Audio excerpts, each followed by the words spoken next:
जय शिवराय. आज आपले शेतकऱ्यांचे नेते आपल्या गोरगरिबांसाठी अनेक वर्षापासून भाऊ मोठ्या ताकदीनं हिमतीनं सगळा संघर्ष करत आहेत. प्रथम मी भाऊ खरोखरच विनंती करून सांगतो, तब्येतीची काळजी घ्या. अंतरावळीत येऊन तुम्ही मला सांगता तब्येतीची काळजी घ्या, मी तुम्हाला येऊन सांगतो तुम्ही मग हत्यार रोगच घेतलं. तुमचं हत्यार चांगलं होतं, तुमचं पहिलं हत्यार चांगलं होतं. मला आत्ताही बोलता येत नाही, चालता पण येत नाही, उठता येत नाही, एवढे हाल आहेत. तुम्हाला माझी विनंती आहे, कारण मी उपोषण करू नये, शरीराची खूप काळजी घ्या. तुम्ही एकटे नाहीत, आम्ही इथं आलो, इथं प्रत्येकजण येतो, भाषण ठोकून जात असत. आणि ती प्रथा या राज्याची सगळ्यात अगोदर मोडली पाहिजे. येणं, भाषण करणं, पाठिंबा आहे म्हणणं, प्रत्यक्ष रस्त्यावरती प्रत्येकानं उतरलं पाहिजे. प्रत्येकानं कुठल्या विषयाला जर न्याय मिळवायचा असला तर प्रत्यक्ष रस्त्यावरती यावं लागतं. नुसतं इथं येणं, काळजी घ्या म्हणणं, आम्ही सोबत हे म्हणणं, याने न्याय मिळत नाही. आज जर आपले बच्चू भाऊ आपल्यासाठी जर जीव द्यायला तयार असतील तर समाजानं, सगळ्या शेतकरी बांधवांना ताकदीनं रस्त्यावरती आलं पाहिजे. ताकदीनं ते पण सगळं जिकडं तिकडं जाम करून टाकलं पाहिजे. आणि भाऊ तुमची मागणी मान्य नाही केली ना, बघा आम्ही तरी काय करतो, आम्ही सोबत येतो तुमच्या. यांना सळवतो पळच करतो आम्ही. आणि तेवढी शक्ती आहे आमच्यात, तेवढी शक्ती आमच्यात आहे. देवेंद्र फडणवीस साहेबांनी लक्षात ठेवावं. विरोधाला विरोध म्हणून करणाऱ्यापैकी आम्ही नाही. जरी आम्ही वयानं लहान असलो तरी समज मात्र आम्हाला आहे. कोणत्या वेळेस काय विचार करायचा, कोणत्या वेळेस कोणता निर्णय घ्यायचा, कोणत्या वेळेस काय शब्द बोलायचे, निर्णय क्षमता आमच्यात आहे. म्हणून बच्चू भाऊंच्या या शेतकऱ्यांच्या लढ्यासाठी जो बच्चू भाऊने जीव पणाला लावलाय, मी मुख्यमंत्री आणि दोन्ही उपमुख्यमंत्र्याला सांगतो, बच्चू भाऊच्या मागण्याचे तुम्ही तातडीनं दखल घ्या. ते फोनाफोनी ते बंद करा. फोन करणं, कुठं याला पाठवणं त्याला पाठवणं. एकदा जर आम्ही शेतकरी बिघडलो, तर मी शेतकरी, ते नंतर असतं, ते लपडं नंतर, ते नंतर बघायचं. ते ओबीसी मराठा ते घरी गेल्यावर. हा, इथं शेतकऱ्यांचे पोट्टे आहेत. आपण शेतकऱ्याचे रक्त आपल्या अंगात खेळतंय. इथं जात पात आणायचे नाही. एकजुटीनं राज्यातल्या सगळ्या शेतकऱ्यांना वटणीला आणा. तुम्हाला सांगतो, विनंती करून सांगतो. जर बच्चू भाऊने आपल्यासाठी जीवपणाला लावला असला, बोलणं लय सोपं असतं. तुम्ही तीनदा जोडून आला असताना आता भाऊ, तुम्हाला माझी भाषा कळती का? चौथा दिवस झालो पशी आहेत, तुम्ही दोनदा तरी आणला असत. जीवाची बाजी लावणं एवढी सोपी गोष्ट समजू नका. आताड्याची आग होती पोटात. सगळे माणसाला वरपत्रे आहेत का नाहीत हे सुद्धा दिसत नाही. इतकी भयंकर वेळ बेतलेली असते उपोषण करत्यावरती. उपोषण करता तुम्हाला असा बसल्याला जरी दिसला असला ना, तुम्ही समजू नका तब्येत चांगली आहे त्यांची. चौथा दिवस म्हणल्या तुमचे चेहरे पडू नये,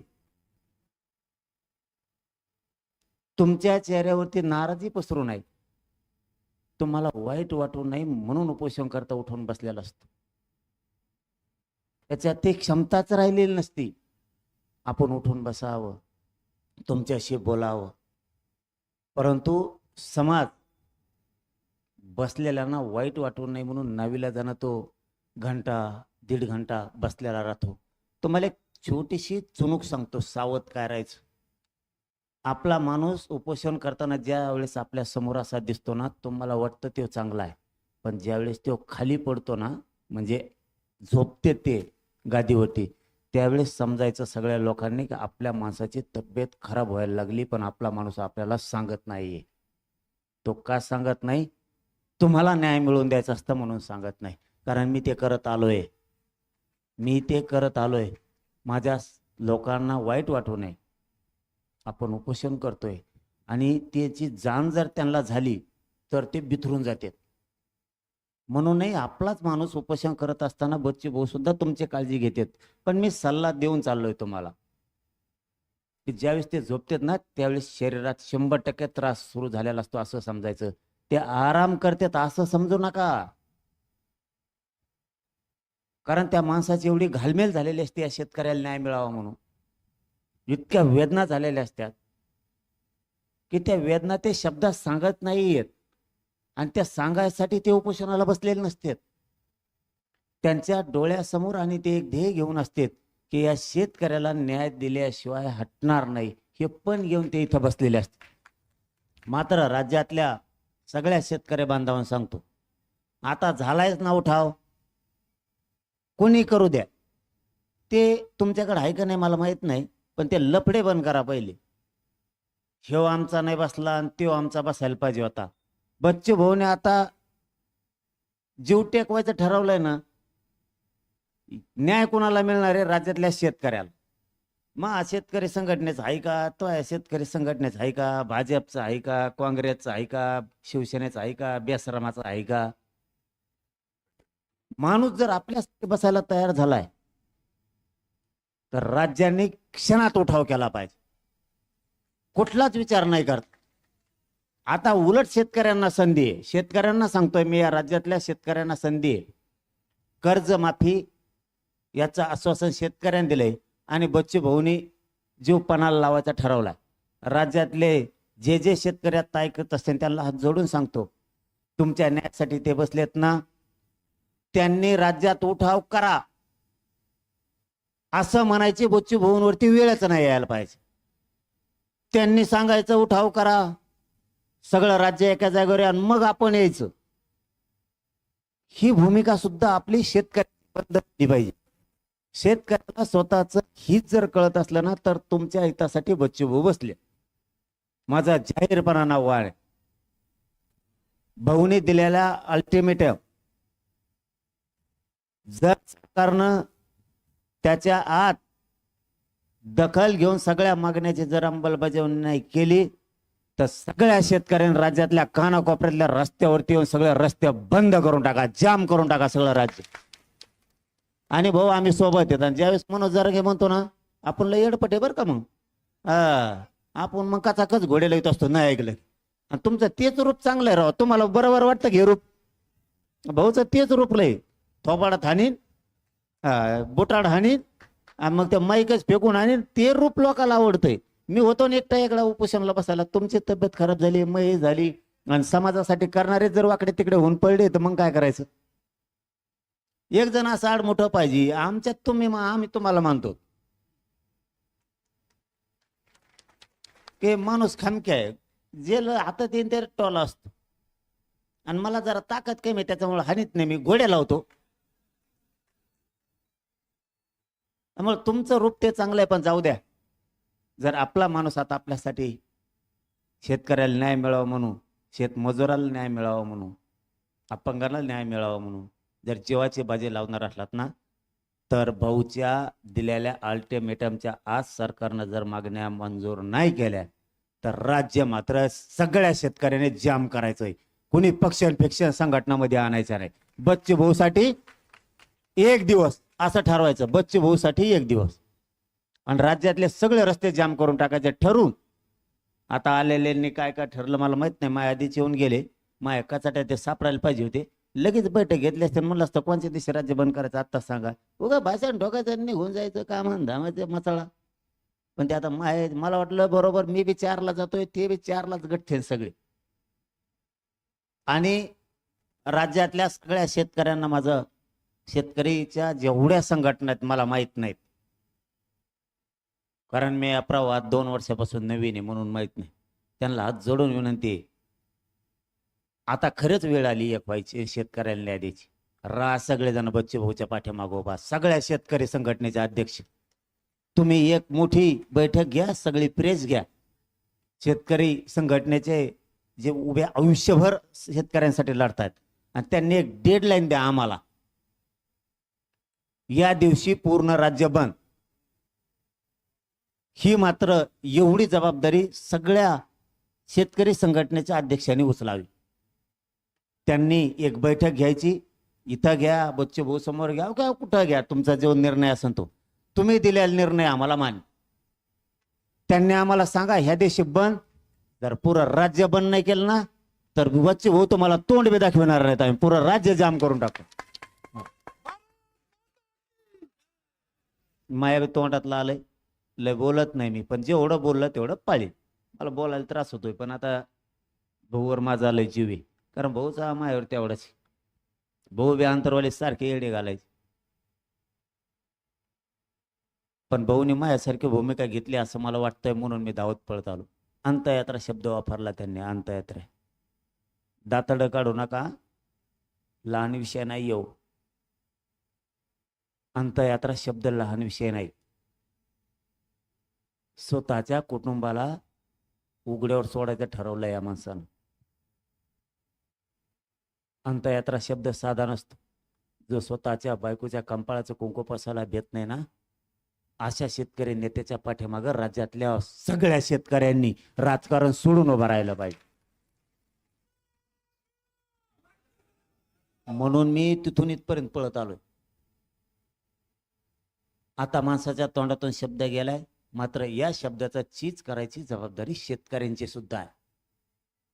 नुसते भाऊजीकडे उपोषण करीत बसले, शेतकरीच जर रस्त्यावरती नाही आलेत, नाही कसं मिळत?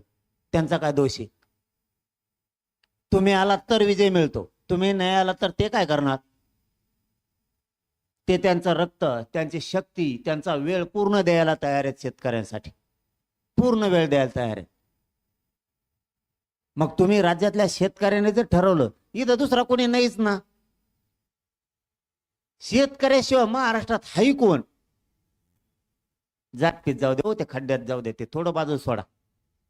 शेतकऱ्याशिवाय दुसरा कोणी? आमदार असला तरी शेतकरीचे, खासदार असला तरी शेतकरीचे, मंत्री असला तरी शेतकरीचे, कारखान्याचा मालक असला तरी शेतकरीचे, पोलीस असला तरी शेतकरीचे, तहसीलदार असला तरी शेतकरी, मास्तर असला तरी शेतकरीचे, डॉक्टर शेतकरीचे. इथं शेतकरी या राज्यात कोण नाही. आणि मग तुमचा बाप ज्यावेळेस शेती कसतो आणि तुम्हाला नोकऱ्याला लावतो, त्यावेळेस तुमच्या बापाचीच कर्जमाफी करा म्हणून बच्चे वैध बसलेत, त्यांच्यासाठी रस्त्यावर येत नाहीत काय तुम्ही? सगळ्या क्षेत्रातल्या लोकांना या लढ्यात उतरावं. पण पुनच एकदा भाऊच्या माध्यमातून विनंती करतो, आणि मीही माझ्या वतीनं विनंती करतो, आणि राज्यातल्या 14 करोड शेतकऱ्यांच्या वतीनं विनंती करतो की जे शेतकरी संघटनेचे जेवढे महाराष्ट्रातले अध्यक्ष आहेत तेवढे एका जागेवर लवकर बसा. तब्येत खराब होत चालली त्यांची, आणि एक वार ठरवून द्या, एक तारीख ठरवून द्या. त्या दिवशी शांततेत पुरं राज्य बंद. इकडची गाडी सुद्धा इकडे जाऊ देत नाहीत, चाक सुद्धा हलून देत नाहीत आम्ही. जर चाक बी हलून दिलं ना, त्याला मराठ्याचे किंवा आम्ही शेतकऱ्याच्या पोटचेच नाही, एक बी हलवून देत नाही त्याकडे त्याकडे. फक्त तुम्ही डेडलाईन लवकर द्या, कारण आम्हाला नाही जास्त कळत त्यातलं. नवीन ते शेतकरी संघटनेचे कोण कोण आहेत, माया नाहीत लय ओळखीचे. एकाला फोन लावा, मी लावला सगळ्याला, या इकडं आपल्याला असं ठरायचं. एक नाही ओळखीत, त्याने म्हणा मला नाही लावला, मग मी नसतो जात, कारण ते आमच्यात बी आहे तुमच्यात बी असं असं म्हणतोय बरं का मी, आहे का नाही मला नाही माहित. आपण इथं प्रत्येक जण फुगवतो लगेच, नाही बोलू लागेल. त्यामुळे एक सगळ्या शेतकरी संघटनेच्या अध्यक्षांनी मनानं एक आव्हान करावं, एक तातडीचे बैठक बोलवावं आणि जाहीर करून टाकावं की या दिवसाच्या आत मागण्याची अंमलबजावणी करा, नसता आम्ही अमुक अमुक दिवशी बेमुदत राज्य बंद पाडणार. एक दिवसासाठी नाही, पूर्ण राज्यच बंद. शेतकऱ्यांची कर्जमाफी होत नाही तोपर्यंत पूर्ण राज्य बंद. एक डेडलाईन देऊन टाका. राज्य कसं बंद होत नाही भाऊ, आम्ही तुमच्या मागे, तुम्ही काळजीच करू नका. आणि आपण काय ते तसलं गप्पा आणणारं पोरग नाही. तुम्ही मला चांगलं जवळून बघितलेलं आहे. मी गप्पा आणतो निघून जातो नाही. एकदा बोललो ना बोललो, 1 इंच सुद्धा तुमच्या पाठीमागून मागं सरकणार नाही, 1 इंच सुद्धा. फक्त लवकर सगळ्या शेतकऱ्यांना आव्हान करून त्या संघटनेच्या अध्यक्षांना एक वेळ ठरवा. आपल्याला मात्र शेतकऱ्यांना न्याय द्यायचा आहे.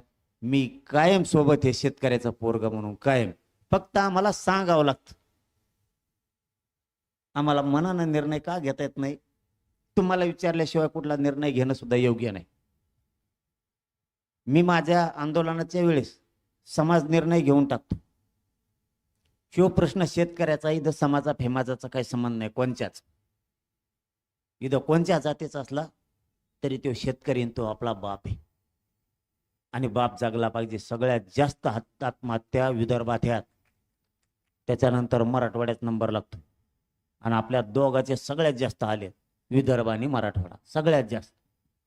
थोडेसे एक ते दीड जिल्हा पश्चिम महाराष्ट्रातला पलीकडचा आहे, पालघरचा पलीकडचा काही, तिकडचा काही भाग आहे, गडचिरोलीपर्यंत नसता. सगळ्यात जास्त राज्यात जर वाईट परिस्थिती असेल तर विदर्भ आणि मराठवाड्याची. आणि मराठवाड्याला आणि विदर्भाने जर एखादी बार ठरलं तर काय अडचण आहे रे? मायला आपले नाते एकामेका संघ आहेत. आणि मग एकदा विदर्भाच्या मराठवाड्याच्या शेतकऱ्यांनी जर ठरविलं यांना घराच्या बाहेरच नाही पडून द्यायचं, आयला खरंच आपल्या दोन्ही मराठवाड्याच्या आणि विदर्भाच्या पुढे जायची टप्पर आहे कोणाची? म्हणून आपले माणसं सांभाळायचं शिका. बच्चू भाऊच्या जीवाला धोका होता कामा नाही. देवेंद्र फडणवीस साहेब आणि अजितदादा आणि शिंदे साहेब लक्षात ठेवा, जर का त्यांच्या जीविताला काय धोका झाला रे बाबा, मनोज जारंगे तर रस्त्यावर आहेच. मग गोट्याच घेऊन असतो, पुन्हा सुट्टी नाही. पुन्हा एकदा सगळ्या शेतकरी संघटनेच्या अध्यक्षांना विनंती करतो की तुम्ही लवकर डिसिजन घ्यावा ही विनंती करतो. आणि भाऊला पुन्हा एकदा सांगतो की भाऊ तब्येतीची खूप काळजी घ्या, उपोषण करू नेहमी खूप हाल होते. आणि थांबतो. धन्यवाद.